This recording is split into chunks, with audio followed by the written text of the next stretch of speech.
Linus Tech Tips coverage of Computex 2013 is powered by Western Digital. Our trusted gaming gear partner is Corsair Vengeance, and our trusted retail partner is ncix.com.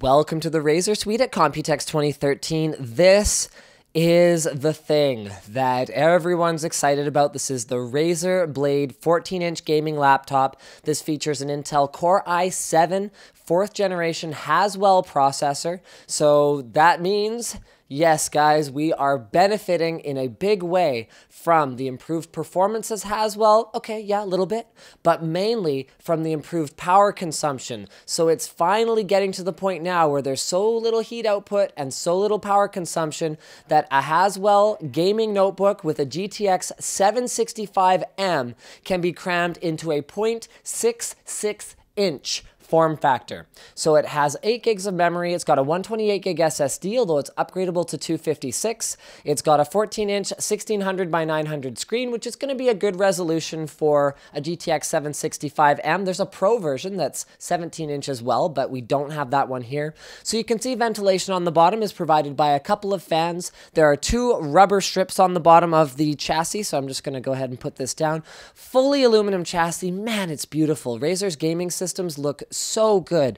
So these right here are rubber so that it's not going to move around. In terms of I/O, it's pretty straightforward. So you've got power in right here, as well as 2 USB 3 super speed ports and your headphone microphone combo jack. Along the back, there's absolutely nothing. It's very, very clean looking. You've got that illuminated Razer logo on the top that we showed you before. And then here on the other side, you've got a Kensington lock, HDMI out, as well as an additional USB 3 port. On the front, there's nothing but a hinge, and we're going to go ahead and open that up, and I'm going to give you guys another look at, of course, it's going to be instant on because it's got an SSD, but check out that illuminated keyboard. Man, that's gorgeous. So you've got the usual gaming keyboard functionality, so you can turn down the brightness of the screen, you can turn down the brightness of the gaming keyboard itself, so you can decide whether you want that. Razer's backlit keyboards, particularly stuff like their Black Widow 2013 edition, the Black Widow Ultimate, are so bright and so vibrant. Man, they look good. They're claiming about 6 hours of battery life, which I actually find more impressive than just the general slimness and spec and all of that stuff. Nice big touchpad. Left, right mouse buttons right here, exactly where they should be. We saw one notebook here at the show that had the touchpad above the keyboard, so they haven't really done anything sort of outlandish in terms of the overall layout. Speakers are left and right mounted. Honestly, if you want a nice, clean, slim notebook that is not only going to look good but also perform well, this is the first Razer Blade that I can say, like, yeah, if I was buying a laptop, this is definitely in my top list. The one thing that I still have a bit of a problem with is that this is a TN panel. So it is not an IPS panel. I'll be interested to see if the Pro version has an IPS panel, but unfortunately we don't have one of those here. The power brick itself isn't that huge, so I can go ahead and do my phone size comparison right there. So not bad at all. Remember, guys, this is an HTC One, so that should give you some idea what you're looking at in terms of sizing. And if 0.66 inches doesn't mean anything to you, I should probably also do my trademark phone size comparison with the notebook itself. So that gives you some idea how slim this thing is. It's incredibly well constructed. Speaking of well constructed, that leads us to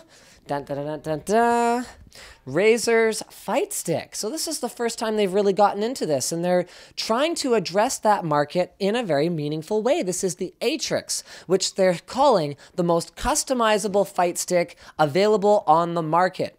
So, okay, fine. We'll start on the outside. So on the outside, it looks like a fight stick. So you got a joystick, you got some buttons that you can press, you got some more buttons you can press on the side. There's your start and your back button. On the bottom, you've got a nice rubberized finish that's not going to slip anywhere, whether you're holding it on your lap or putting it on a table or wherever else. And on the other side, you find not a whole lot of anything. So when we open it up, these are genuine Sanwa switches, which apparently is a big deal. Not only that, but they're completely replaceable, easily accessible. So speaking of easily accessible, you've got an alternate head for the joystick right here that is in a nice little storage compartment. You've got a tool for making adjustments, so that's a flathead and Phillips head screwdriver. You've also got the cord Nice little place to store that.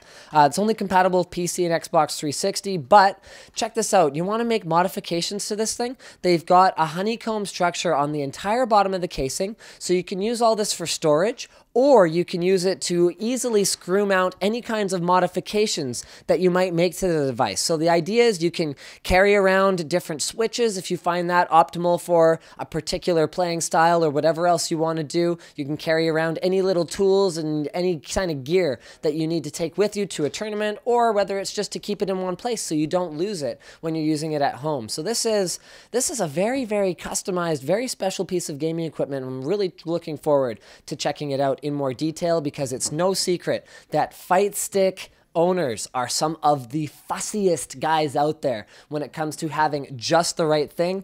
And looks are another thing that are a factor. And of course, you can replace the Razer graphics that are on the top of it with anything you choose simply by swapping it out. That's just a plexi plate holding it down. Guys, don't miss any of our Computex 2013 coverage here at the show. We're powered by Western Digital, as well as Corsair Vengeance Gaming Peripherals and NCIX.com. And as always, don't forget to subscribe to Linus Tech Tips.